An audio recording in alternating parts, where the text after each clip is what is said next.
बेटी को दुर्गा, बेटी को लक्ष्मी, बेटी को कन्या का रूप दिया जाता है। फिर ऐसा क्या हुआ कि बेटी अपने अस्तित्व की लड़ाई लड़ रही है, बेटी अपने जीवन की भीख मांग रही है। बेटी तो घर की शान होती है ना, बेटी से तो घर में ही रोशनी होती है। फिर ऐसा क्या हुआ कि बेटी अपने अस्तित्व की लड़ाई लड़ रही है, बेटी को घरों को जोड़कर रखती है। बेटी के सम्मान में आइए एक नाटक प्रस्तुत करते हैं। इसका शीर्षक है बेटी बचाओ बेटी पढ़ाओ।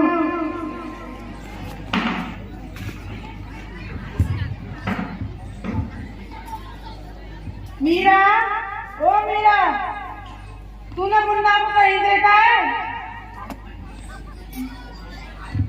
जी माँ जी। पता नहीं वो सुबह कहाँ चला गया है। उसने खाना भी नहीं खाया और दूध भी तो नहीं पिया है। फिर उसे सूखे की तैयारी तो करना है। नहीं माँ जी, मैंने मुन्ना को कहीं नहीं देखा। मैं तो सुबह से बर्तन साफ कर रही हूँ। माँ मुझे भी स्कूल जाना है। माँ मुझे भी पढ़ना लिखना अच्छा लगता है। माँ मुझे भी पढ़ाओ ना, मेरा भी दाखिला स्कूल में करा दो ना माँ।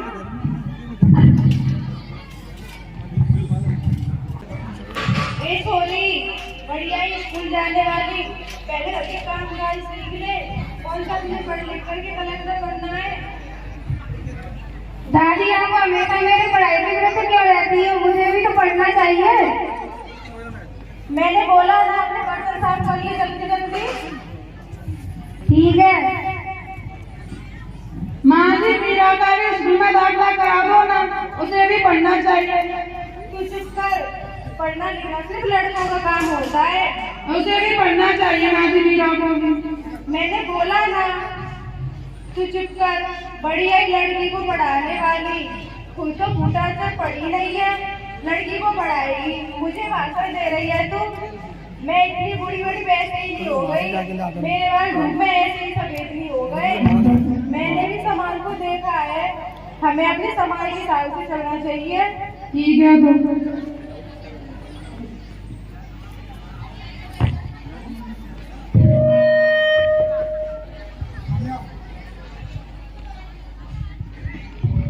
क्या हो रहा है? कौन किसकी जिम्मेदारी है संभाल रहा है?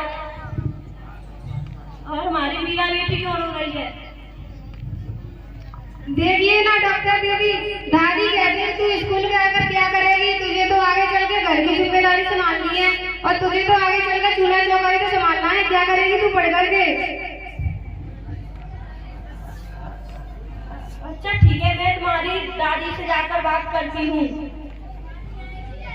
ठीक है। अरे ये तो बहुत गलत बात है माँ जी। क्या आपको भी लगता है कि हम बेटी को भी पढ़ लिख कर आगे बढ़ना चाहिए? अरे तुम कौन हो? ये तो हमारे घर का मामला है ना, हमारे घर में बेटियां नहीं पढ़ाई जाती है। और आप ये किस समाज की बात कर रहे हैं? आज समाज कितना आगे बढ़ चुका है, हम किसी सदी में जी रहे हैं। मैंने बोला ना, ये हमारा घर का आपसी मामला है, इसी को हम खुद निपटा लेंगे। और खुद तो पढ़ लिख करके डॉक्टर बन गई हो। अच्छा ठीक है, मैं जाकर मुन्ना की माँ से जाकर बात करती हूँ। ठीक है। मुन्ना की माँ। हाँ डॉक्टर दीदी, कैसे आना हुआ? मैं यहाँ इसलिए आई थी क्या?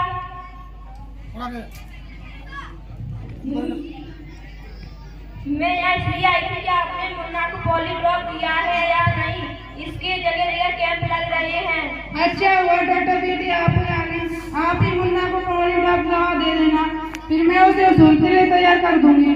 और आपको तो समझना चाहिए, ये आपकी बच्ची है और उसको पढ़ना जरूरी है।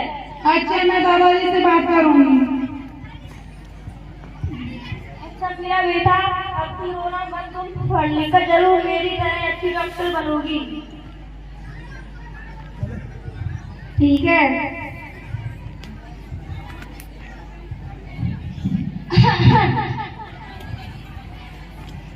अरे क्या हुआ भाग्यवान?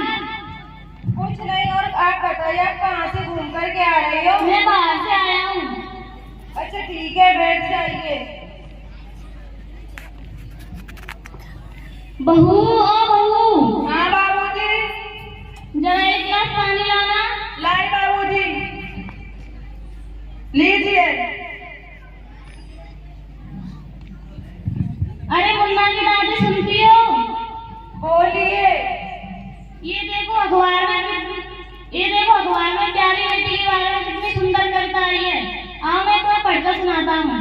सुनाइए।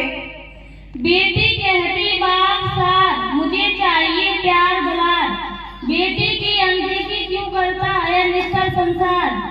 सोचो जरा हमारे बिन बसा सकोगे घर परिवार, गर्भ से लेकर यौवन तक मुझ में लटक रही तलवार। मेरी व्यथा वेदना का अवस्थाई उपचार, जब माँ ही जग में ना होगी तो तुम जन्म किससे पाओगे। जब बहनी ना होगी घर आंगन में तो तुम किससे रूठोगे और किसे मनाओगे।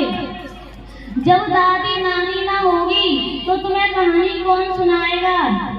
जब कोई सफल सुंदरी ही ना होगी तो तुम विवाह किससे रचाओगे। जब बेटी ही ना होगी तो तुम किस पर लाड़ उठाओगे। जिस दुनिया में स्त्री ना होगी उस दुनिया में तुम कैसे रह पाओगे। नारी के बिन जगह सुनना ये बात तुम कब समझ पाओगे। हाँ तो भाग्यवान कैसी लगी तुम्हें ये कविता। काहे की बड़ी कविता, मेरी तो कुछ समझ में नहीं आई ये कविता। और मुझे पता है तुम क्यों सुना रही हो, अपनी नातियों को पढ़ाने के लिए। हाँ तो इसमें गलत क्या है। ये सारी बातें तो किताबों में होती हैं, किताबों में ही अच्छी लगती हैं। अच्छा तो अपने समाज के हिसाब से ही चलना चाहिए ना। अच्छा ठीक है।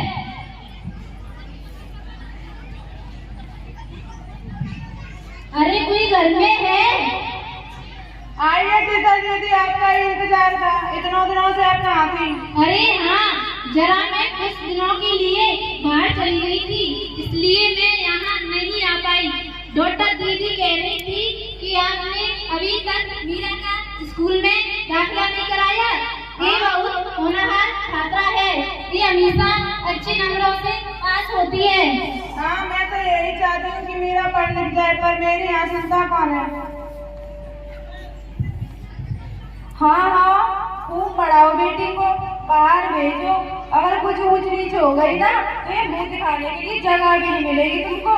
अरे माँ जी कहाँ की बात कहाँ लेकर बैठ गई। मीरा को कम से कम 10 तक तो पढ़ने दो, आगे की पढ़ाई के बारे में बाद में सोचेंगे। ठीक है। अच्छा टीचर दीदी, मैं मीरा को अवश्य पढ़ाऊंगी, मैं उसे अपने तरह अनपढ़ नहीं रहने दूंगी। कल मीरा को तैयार रखना, उसे मैं लेने आऊंगी। क्यों दादाजी मैंने सही कहा। हाँ बिल्कुल सही कहा। मैं तो कब से कह रहा हूँ कि मीरा को स्कूल जाने दो। जब मीरा की माँ मीरा की शिक्षक चाहती है तो मीरा अवश्य जाएगी स्कूल। हाँ दादाजी मुझे आपसे यही उम्मीद थी। मैं चलती हूँ। प्रणाम दादाजी। प्रणाम बेटा। हाँ खूब पढ़ाओ बेटी को, बाहर भेज लो। अगर ये बाहर भेज लो और मेरी कौन सुनता है, करो अपने मन की। अरे भाग्यवान जब मीरा की माँ मीरा की शिक्षक चाहती है तो तुझे क्या बुराई है। आज जमाना बदल चुका है, हमारा जमाना अलग था। पढ़ा लो बेटी को, जब से लगे हो बेटी पढ़ा लो, बेटी पढ़ा लो। अरे भाग्यवान अब तो शांत हो जा। ठीक है। बहू आओ, बेटी तुम भी आओ। आज हम शपथ